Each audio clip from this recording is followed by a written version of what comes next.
ప్రియమైన వారికి సమర్థతను అందించడం మీ శక్తిగా కనిపిస్తుంది. మీరు వారిని రిలాక్స్గా, సురక్షితంగా లేదా ఆనందంగా చూడాలనుకుంటున్నారు. ఇది మీకు భద్రత మరియు ఆనందాన్ని ఇస్తుంది. తెలియకుండానే, మంచి అనుభూతి చెందడానికి ఒకరిపై ఆధారపడి, మీ భావోద్వేగం అనారోగ్యకరంగా మారుతుంది. ప్రతి ఒక్కరికి నేర్చుకోవడానికి మరియు ఎదగడానికి అతని లేదా ఆమె స్వంత స్థలం అవసరం.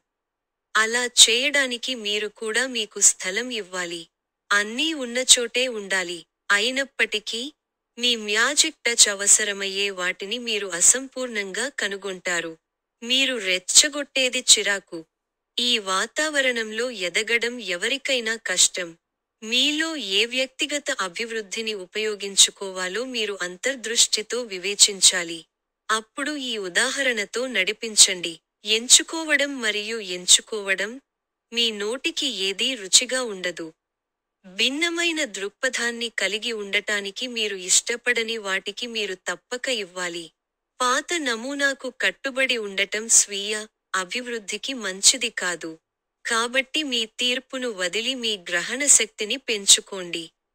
తక్కువ భారంతో మీకు ప్రతిఫలమివ్వడానికి సరైన బ్యాలెన్స్ను కనుగొనండి.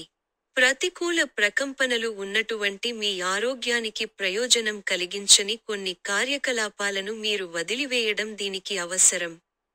ఇంకా, మీకు అర్హమైన దయను అందించడానికి, ఆందోళన, తొందరపాటు మరియు భయం వంటి మీ అసహ్యకరమైన అనుభూతిని వదిలించుకోవడానికి మీరు ఏమి చేయవచ్చు? మీ ఆలోచన ప్రపంచం సంతోషించడం చాలా కష్టం. దానిని కొనసాగించడం ప్రియమైనవారి కోసం ఒక పోరాటం. మిమ్మల్ని మీరు ఇతరులపై ఎలా విధించుకోవాలో తగ్గించుకోండి. మీరు వ్యవహరించని చీకటి కోణం మీలో ఉంది. దాని అలల ప్రభావాన్ని అర్థం చేసుకోవడానికి, మీరు ఉపరితలం క్రింద చూడాలి. చేదు తీపి సంఘటన బయటపడాలని కోరుకుంటుంది. మీరు దానిని విస్మరించకూడదు ఎందుకంటే మీరు వ్యవహరించే విధానం మీ నయం కాని గాయంతో ముడిపడి ఉంటుంది. మీరు ఈ బాధను గుర్తించినప్పుడు, మీరు సానుకూల మార్గంలో మారవచ్చు. పరిస్థితి మీకు సున్నితంగా మారినప్పుడు, మీ అంతర్గత సమస్యను గుర్తించడానికి లోతుగా వెళ్లే బదులు మీరు ఆ క్షణాన్ని స్తంభింపజేస్తారు.